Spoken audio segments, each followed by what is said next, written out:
1939 is finding that the public has new ideas of entertainment. Richly has it rewarded Walt Disney, whose Snow White shattered traditions and box office records. And once upon a time, Disney was once the family network, the family studio. If it was a Disney movie, you knew it was going to be safe for children. Disneyland is a delight for all youngsters. You know, when I was a kid, everybody looked forward to Sunday evenings and Disney. Disney was the #1 wholesome family values entertainment brand in the world. When I was in the 7th grade, a nun asked the class, who was the most admired person in the world? I said Walt Disney, and I did for the obvious reason. The man made people happy.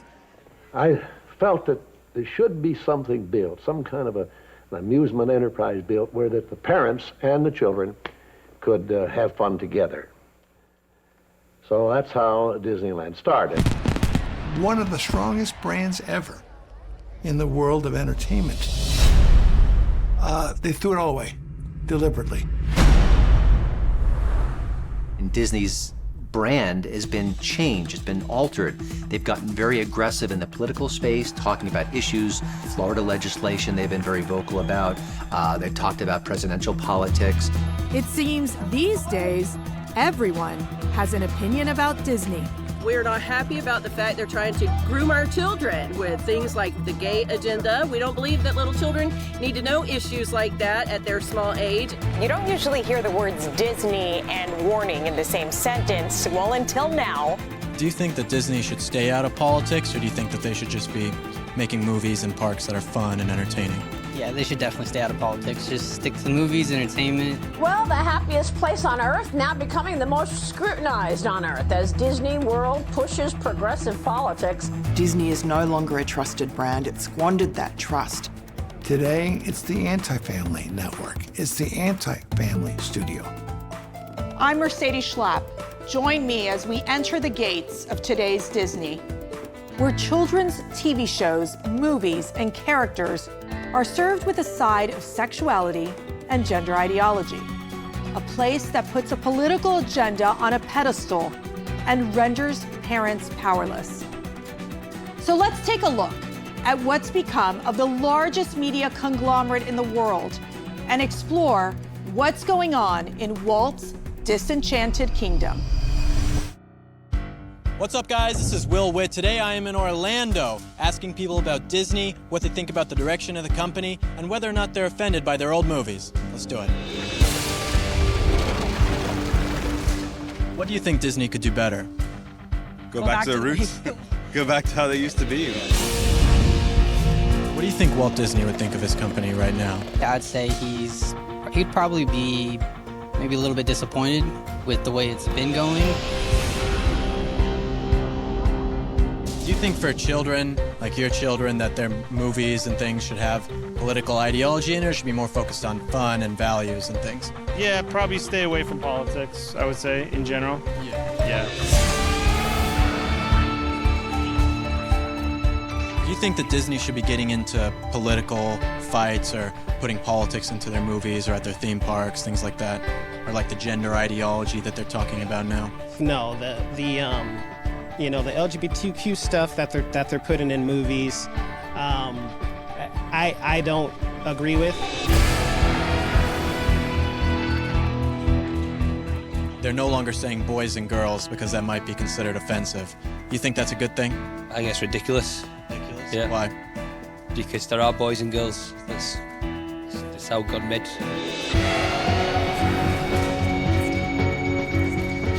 At Disneyland and Disney World, they took out where you say boys and girls. It's a children's place. I mean, it's a place of... They say like people. Now it's just people. There are no boys and girls, it's just people. People.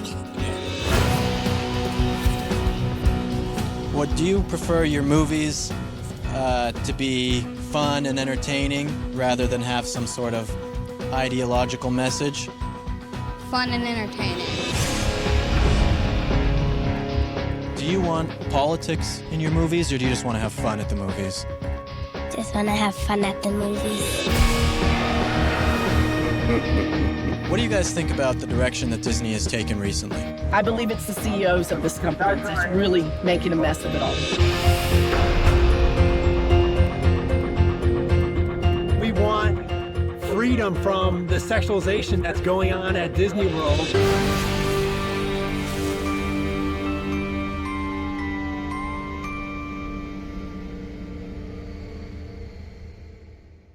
There's something disturbing lurking in the Magic Kingdom these days. It's turning the place where dreams are made into something of a nightmare.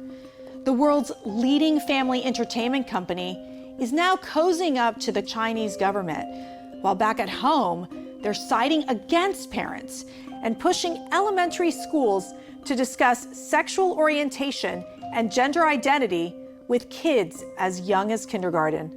When Disney joined LGBTQ activists against parents' rights in their children's education, it had many Disney fans asking, why didn't they take a page from Frozen and just let it go? Yeah, I worked for Disney for about 15 years. In March, here in Florida, our state legislators started pushing for a parental rights and education bill. Initially, the company said, hey, we're not gonna get involved.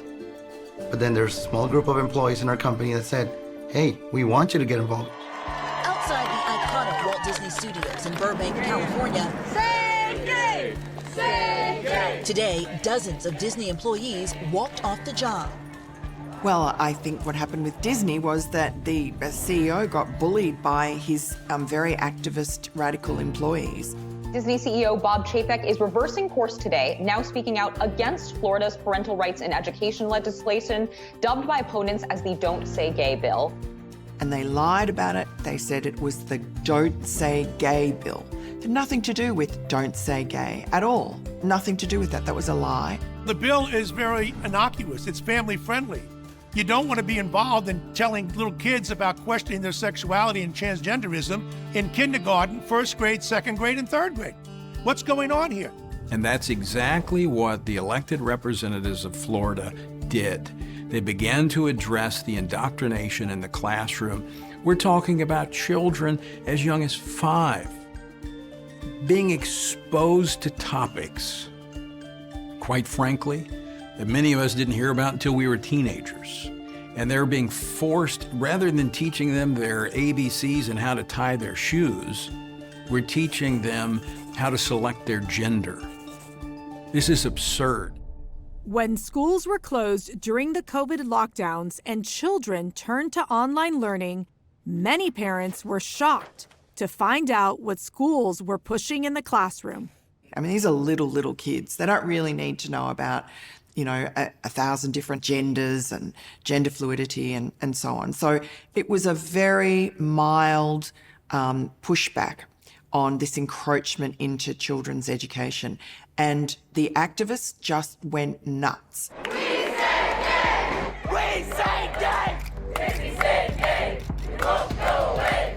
They're not willing to just let kids be kids. They have a goal, they have an agenda, and they want to put into the heads of kids, if you think you're a boy, you may be one, but you may not be one. Same thing with the girls. And if you have any doubts, it's good to question it. The reason you see gender dysphoria rates now skyrocketing is in part because kids are impressionable.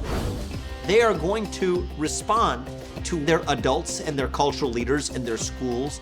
And so it's no surprise that we are creating the very problem that supposedly the companies like Disney were aiming to solve.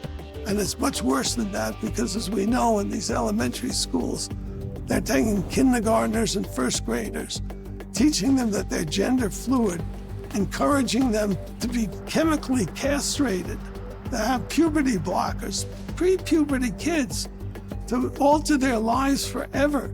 This is an atrocity against children, and Disney has allowed itself to become part of it. It's more than Disney being anti-parent. It is Disney being anti the nuclear family. And so when a parental rights bill comes forward that says parents have rights, families have rights, Oh, they don't believe parents have rights. They don't believe in the nuclear family. They see the nuclear family as a threat to them. A nuclear family that is structured, that follows, that believes in God. That is not just offensive, that's threatening to them. The vast majority of the gay community is not behind this crap. This is an activist wing. You know, I often think that cultural Marxism is for mediocre people, mediocre minds. The world is very simple if you just think in terms of races and genders, and you forget individuals and how complicated they are. And we're talking about little kids. They want them to question their sexuality. They just got off the tricycle. Listen to actual Disney employees called cast members, and you might begin to see real problems from within the company itself. There's a lot of employees, people I work with, who are part of the LGBTQ community. And, you know, we have a lot of mutual respect for each other. A lot of them say, hey, I understand what, in action, some of them agree with that teachers should not be talking to kids about this. Well, they made a bigger mistake by not listening to all of its employees and, frankly, to most of its customers. The people who work at Disney, they don't even want this. We've seen the surveys on this. There's actually a lot of surveys that came out after Disney waddled into this political debate in Florida that said that over 60% of Disney's customers said they disagreed with Disney's decision to wade into this political debate. And a Washington Post survey found that by more than 2 to 1, registered voters say it is inappropriate for teachers to discuss LGBTQ issues with students in kindergarten through 3rd grade. For students in grades 4 and 5, a majority of 56% say it's inappropriate. The Florida bill simply stated what most parents took for granted. Sex should not be part of a 5, 6, or 7-year-old school day.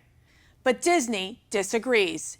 They publicly vowed to fight the parental rights bill and overturn it.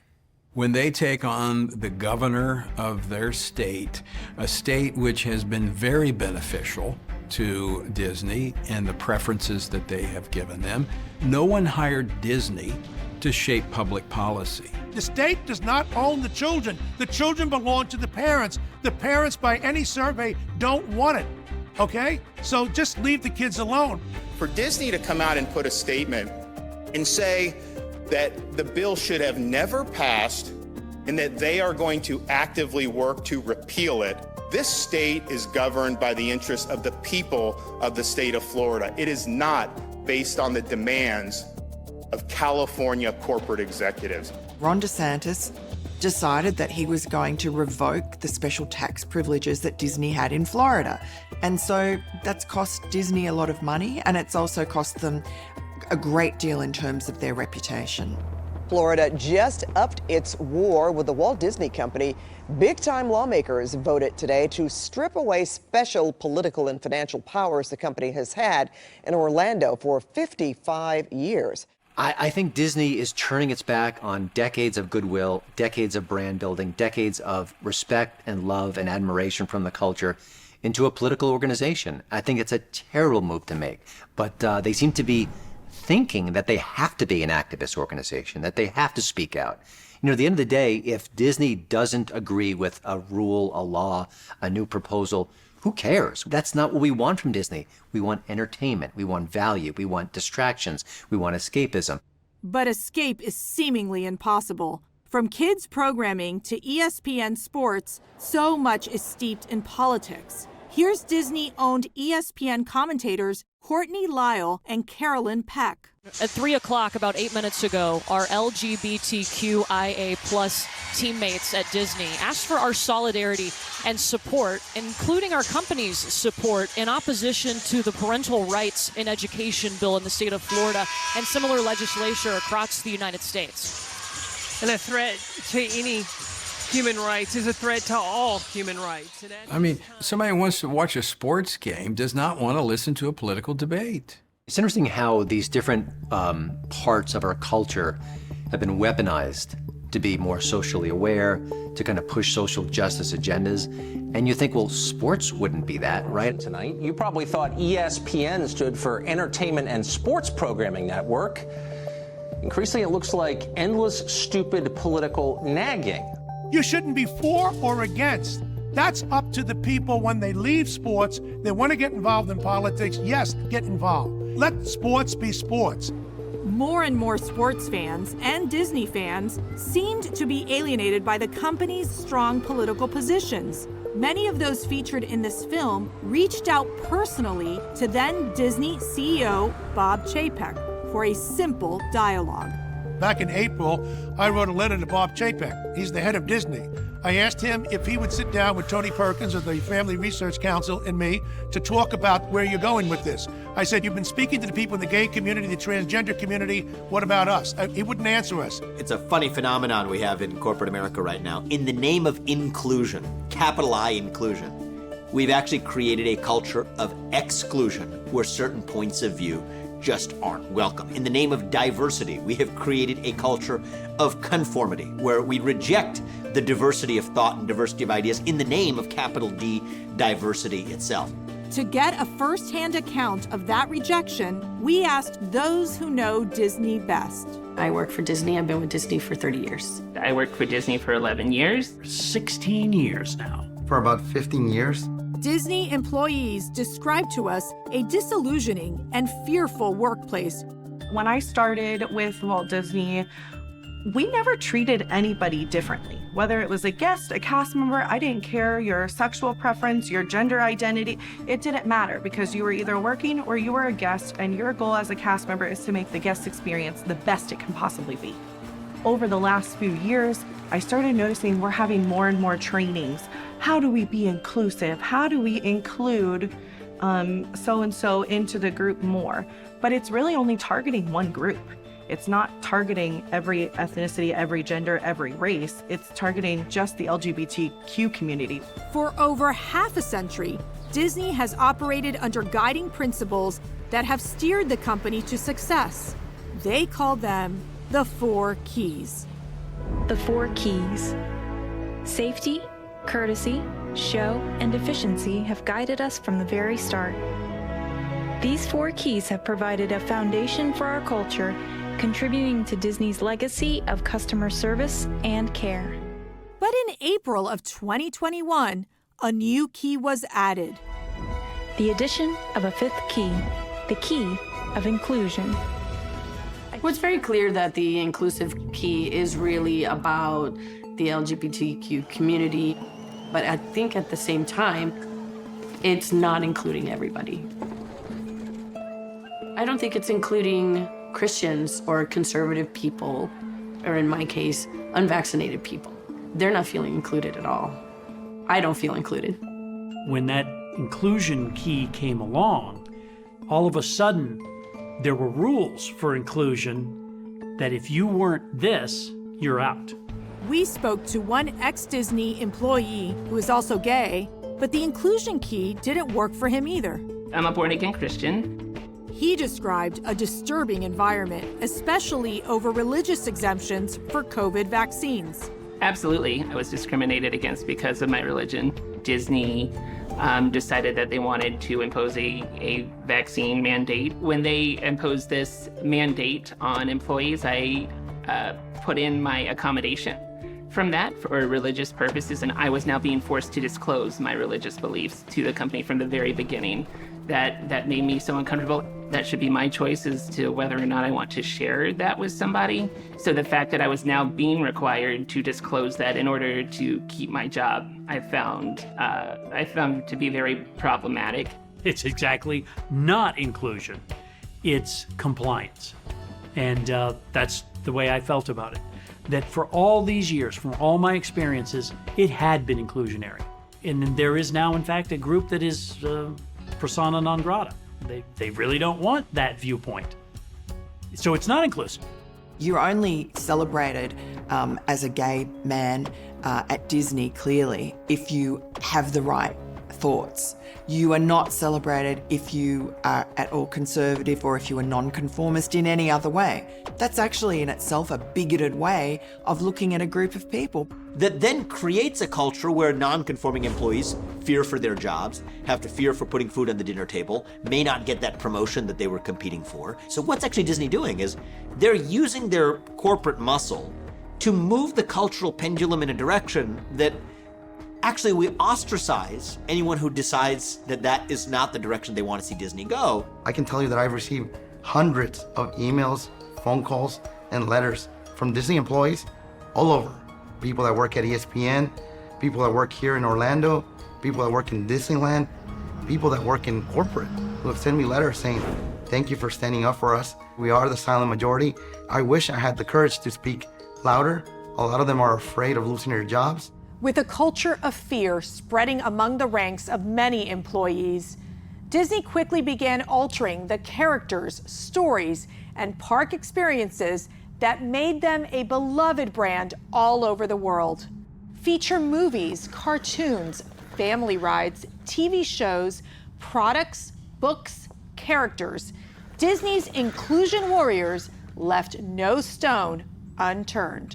Good evening, ladies and gentlemen, boys and girls. Big changes coming to Disneyland. Disney is doing away with gendered greetings throughout the park and resort. Gone are ladies and gentlemen or boys and girls. Instead, cast members who recorded messages will use hello, everyone. Disney's fairy godmothers in training will now be gender neutral, allowing male cast members to do the job. Disney is allowing cast members to have greater flexibility in displaying tattoos, hairstyles, and costume choices. From introducing burly, manly fairy godmothers to tattooed, purple-haired Cinderellas, Disney was throwing out dress codes, decorum, standards, boundaries, pronouns, and genders. In other words, Walt Disney World was fast becoming Walt Disney woke. They've dropped the term boys and girls because they're all in to this ideological leftist agenda that deconstructs the family, human sexuality, and ultimately Western civilization. Who is being offended?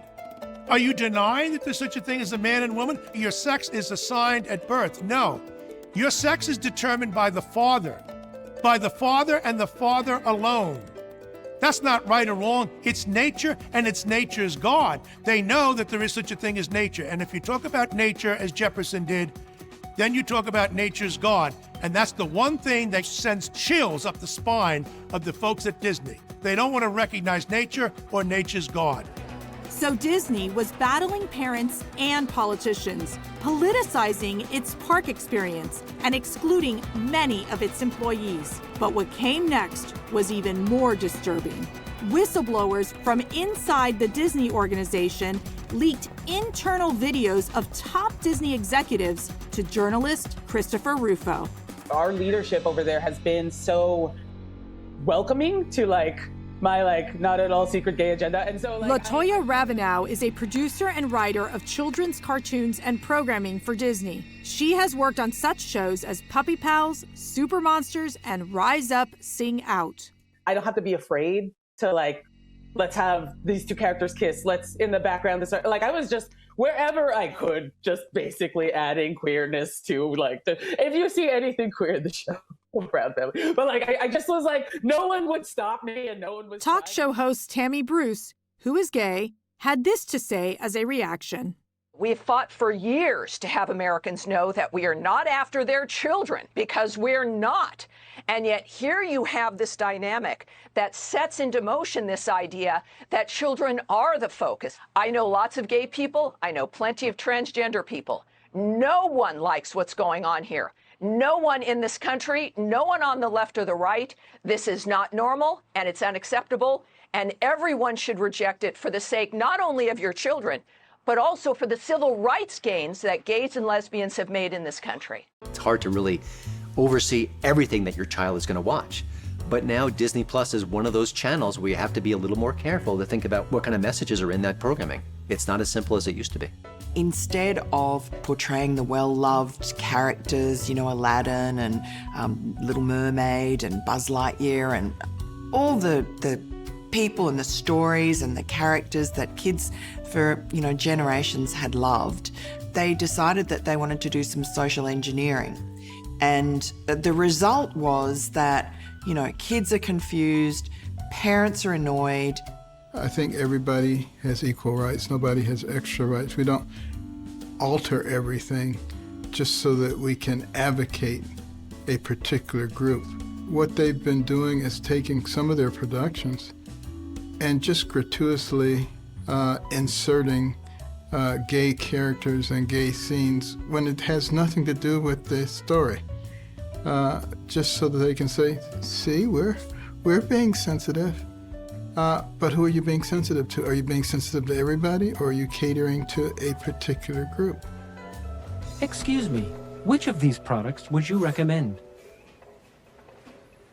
Oh, well, these are the tampons I usually use. Thank you. I prefer pads. They're more comfortable for me. Thank you. I always get the ones with wings. Thank you. Get unscented. Why on earth you need to have a transgender character with a very masculine voice in a supermarket asking people for help to find sanitary napkins?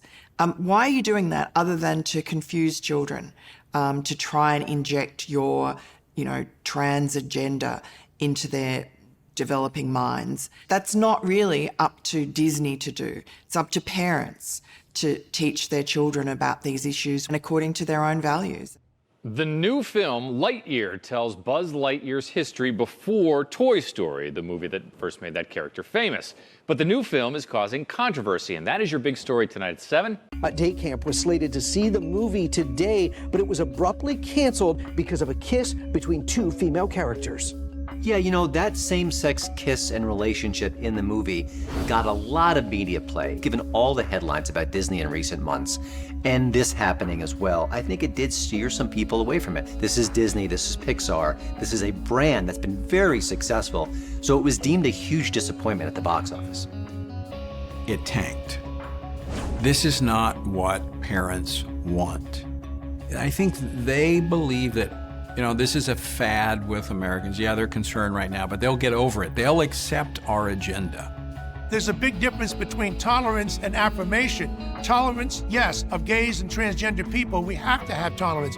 But to affirm something, when you get into the questions of behavior, it seems as if this is a company that does not love children and put children at the center of its universe. It's about adults sort of finding some sort of identity or expression through manipulating children. That was all too clear as president of Disney Entertainment, Carrie Burke, felt the need to discuss her own children as it related to her job in promoting more LGBTQ Disney stars. I'm here as a mother of two queer children, actually, one transgender child, and one pansexual child, and also as a leader. Many LGBTQIA characters in our stories, and yet we don't have enough leads. Walt Disney must be turning over in his grave to think that he sees now the grooming of little kids to question their own sexuality with this gender-affirming nonsense, which leads to all kinds of problems with the teenagers, puberty blockers, chemical castration. Have we all lost our mind? In fact, Ms. Burke announced that 50%, half of all Disney characters in all movies, shows, and stories will be LGBTQIA, or from underrepresented groups in the future. But it's not up to Disney to teach kids about sex or gender identity. Isn't that the parents' job?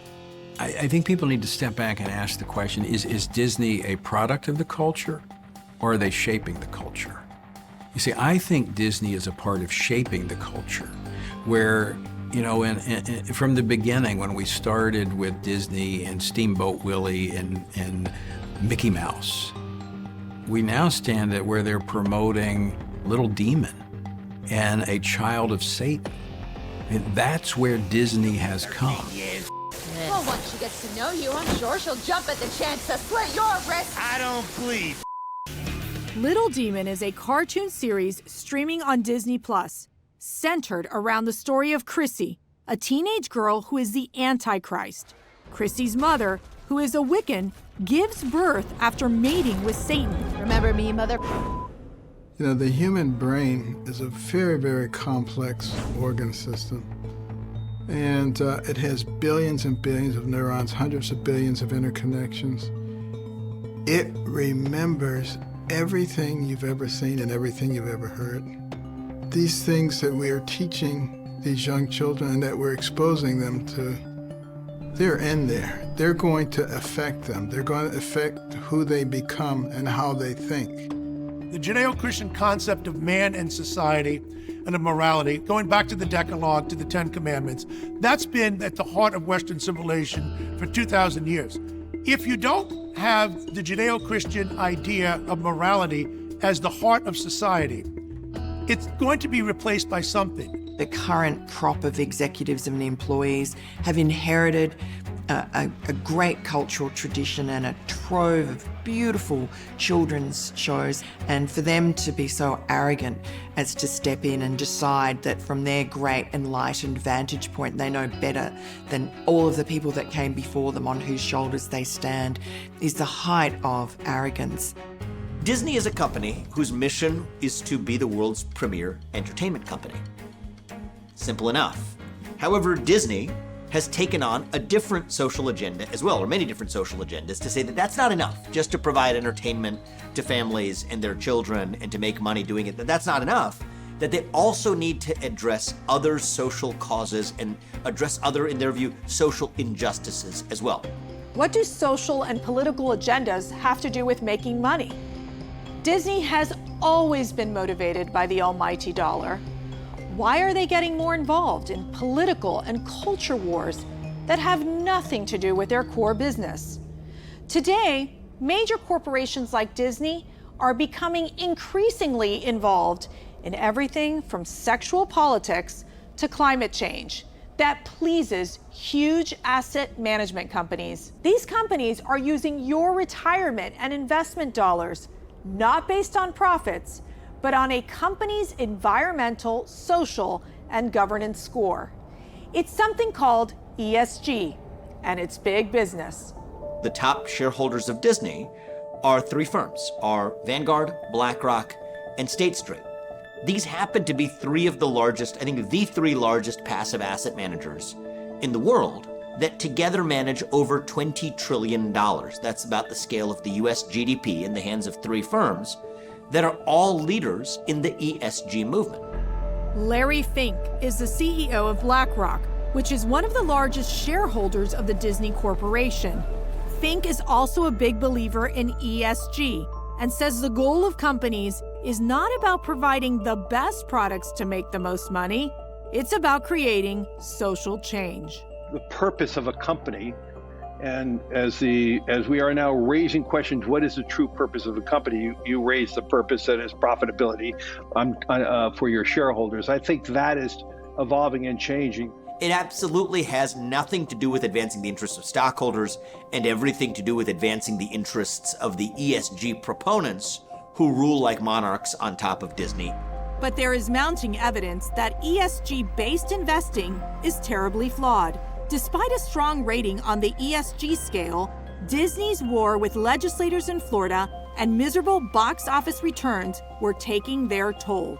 Disney was among the worst performers in the Dow Jones Industrial Average in 2022. Breaking news tonight, a massive shakeup at Disney. The stunning development in the business world overnight. Bob Iger is back at the top of Disney just 2 years after retiring from a legendary run. He replaces his own successor, Bob Chapek, after the company suffered a disappointing earnings last quarter, and that's not it. As Disney shares were in a nosedive, the Disney board suddenly replaced the company's CEO. At an employee town hall meeting, new CEO Bob Iger seemed to choose his words carefully when it came to what some referred to as the company's get woke, go broke agenda. When you tell stories, it's a delicate balance. You're talking to an audience, but it's also important to listen to an audience. It's important to have respect for the people that you're serving, that you're trying to reach, and not have disdain for it. That said, we're not going to make everybody happy all the time, and we're not going to try to. Disney's new CEO seemed to admit the happiest place on earth was no longer willing to make everybody, well, happy. They stopped going to these big franchise movies and stopped buying the toys, and they stopped going to Disney World. And so you see, it's the old adage of get woke, go broke. Walt Disney once said, "I believe that this spiritual and intellectual freedom, which we Americans enjoy, is our greatest cultural blessing. Therefore, it seems to me that the first duty of culture is to defend freedom and resist all tyranny." That celebration of freedom, which embodied so much of Disney's work, stands in jeopardy. Today's Disney is taking some dangerous and destructive political positions around the world.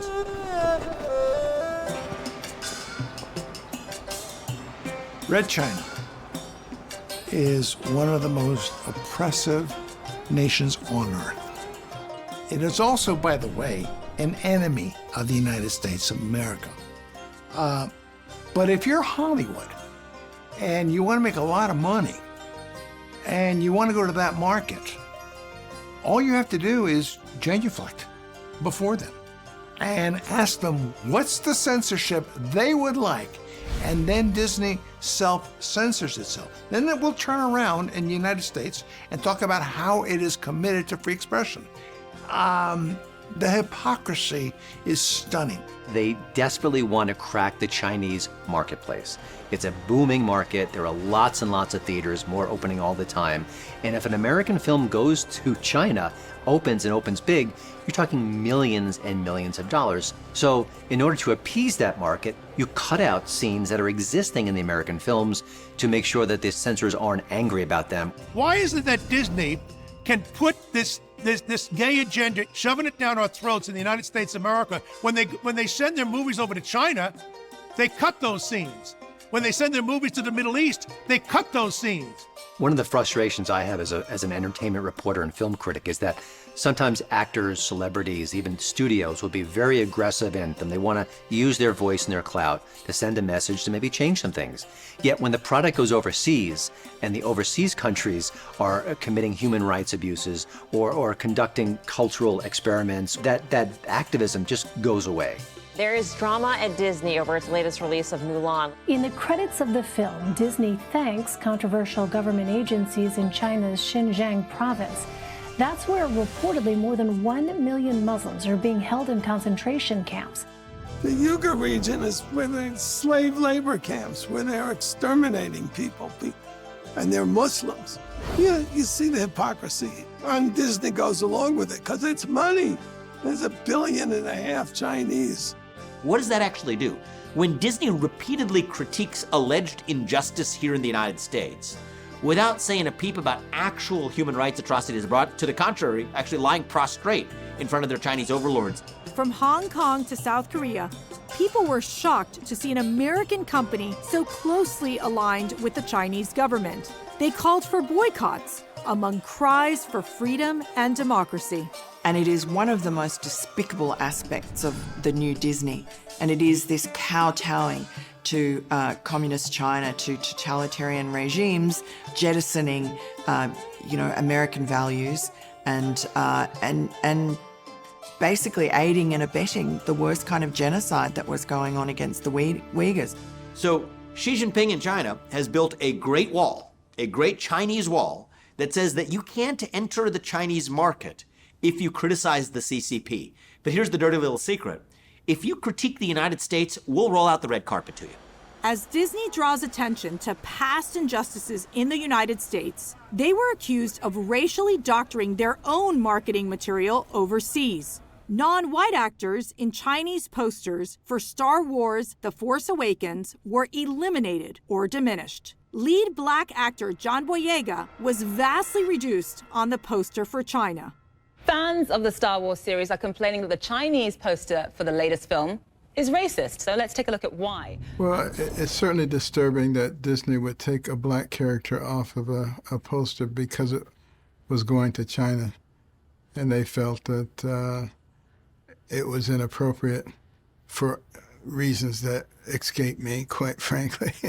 When you think about the poster incident with John Boyega kind of being shrunk or kind of diminished, it should be part of the conversation. And I think if you're Disney and you care about human rights and you care about, progress and social justice, and you talk about it in certain arenas, in certain states, with certain legislation, and then you ignore bigger issues, it just shows that there's an inauthenticity that's behind the scenes. At the same time, Disney has thrown their beloved films under the bus, pulling classic films like Dumbo, Peter Pan, The Aristocats, and Swiss Family Robinson, so that children could not view them from their accounts, and labeling them as offensive. Tinkerbell and Captain Hook, even the Muppets, were called potentially problematic by Disney, as they slapped warning labels on scores of classic films and TV shows.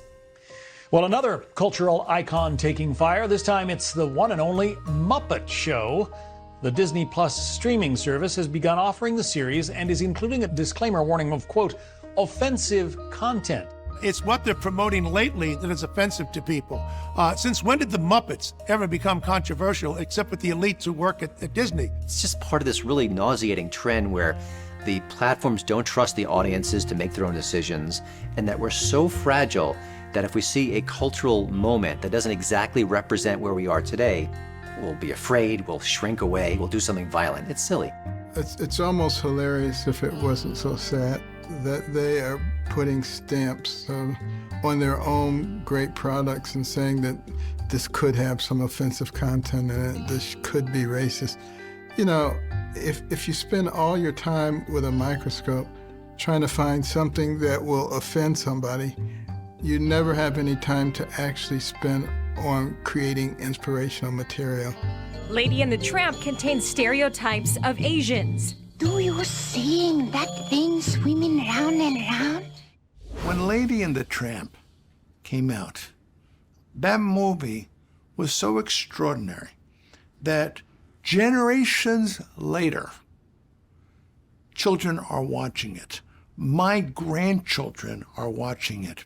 But wait a minute, it's a racist movie because of the Siamese cats.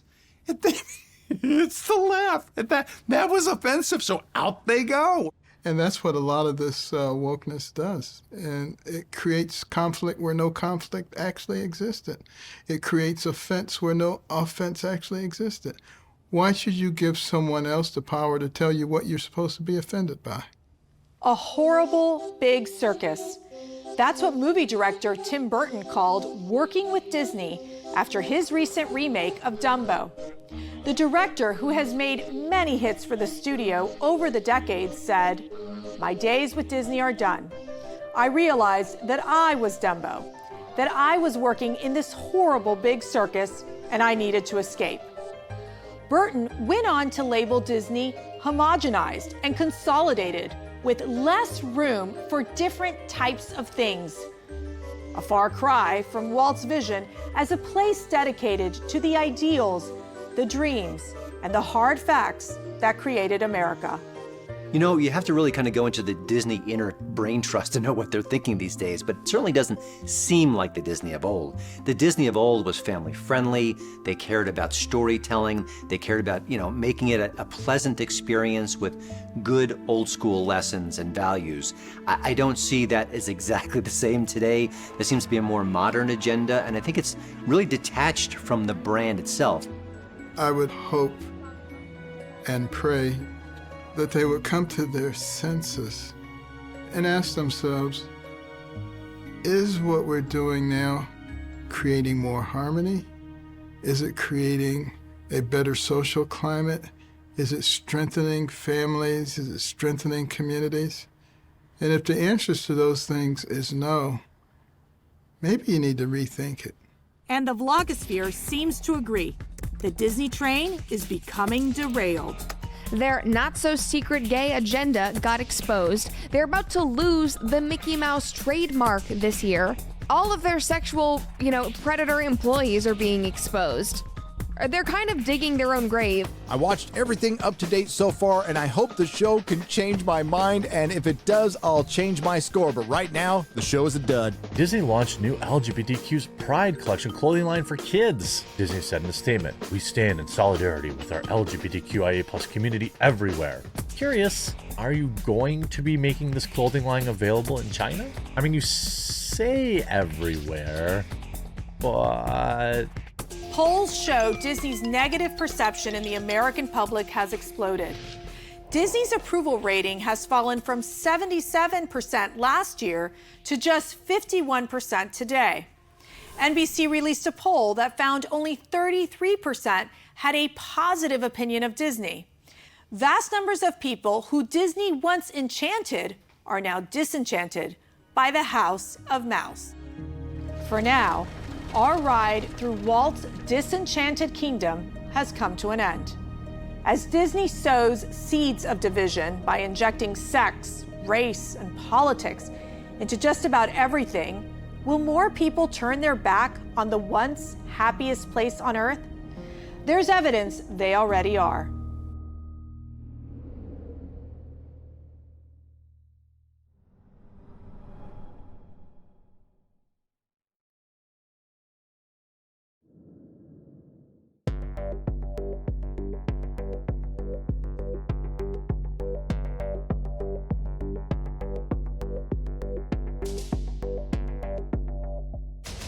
People have gotten offended by a lot of old Disney movies. Have you heard about that at all? Old Disney movies? Yeah, I've heard that. Do you think that people should be offended by those things, or do you think people are overreacting a bit? Probably overreacting a little bit, I would say. This is the message at the beginning of the movie.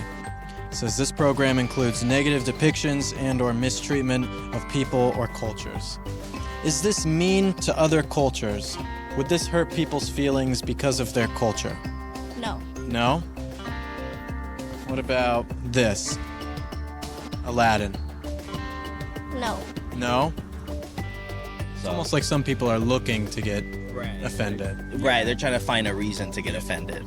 Yeah. Do you think that for kids who, want to watch movies and stuff like that for entertainment or fun, do you think it's good to put a political message in there at all? I think that kids should be little and they don't really need to focus on political stuff right now. Maybe whenever they're older, but not right now. I think they should enjoy their time. Yeah, me personally, I wouldn't put anything like that because kids are little and they will understand what's going on in there. Yeah. Like this is from Peter Pan. You think that's offensive? I'm actually Native American. I don't really think it's offensive as long as you don't mean it in an offensive way. Right. How about this? Does this hurt Native Americans' feelings? No. Why does this not offend you as a Native American? It's getting our culture out there. Like, people are learning about us. They know we're here now. Like, yeah. A lot of people, they see Native American, they're like, whoa, that's so cool. So I think it's a great way to just kind of tell people we're still here. Do you think that people get offended too easily at things? Yes. Yes. Why do you say that? Because some things they just overreact to. It's like this, the King Louis one in the Jungle Book. Yeah. People have said that this is stereotypical, like, black guy, and that it's hurtful to black people. I mean, do you find that offensive to people? I